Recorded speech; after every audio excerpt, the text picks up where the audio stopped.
Мектепте келечекте деген жер бетинде бейиш, элдердин ортосунда ынтымак, жакшы оо болот деп жазылыптыр. Жаңы заман болот дептир. Адамдардын ден соолугу чың болот дептир. Эч ким өлбөйт деп жазылыптыр. Үй болбойт, үй болбойт. Кандай өлүм болбойт? Sen ölbeysin.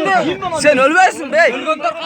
Токто, сенин жакындарың өлгөн эмес. Буга чейин адамдар өлүп атышат. Бирок келечекте өлүм болбогон бейиш жакшы заман келет экен да. Kanday kapının var sen oğul.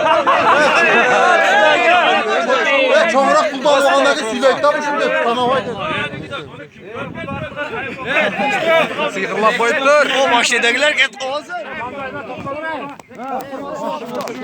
Bizim misal için biz Müslümanız ya. Vardığımız Müslüman mesele yok hocam. Sen tutun Müslüman mı gel? Bu Müslüman mı gel? Sırancı da mı lan? Apan ağam trikki. İman geldirirsin. Ülen var mı senin? Жараткандын өзүнө гана сыйынабыз.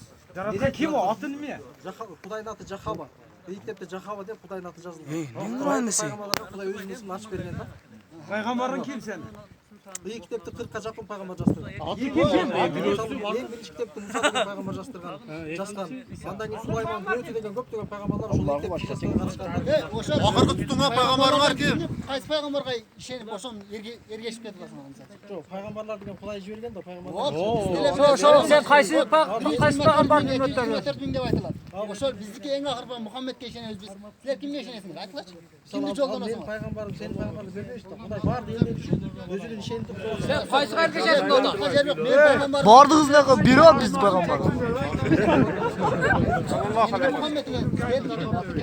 Пайгамбарлар Астон, Суроо, мындай пример, суроо. Суроога жооп берсең, сатпат болсун sen. Муса деген көп 40ка жакын пайгамбар болгон. Yok köp olmuş.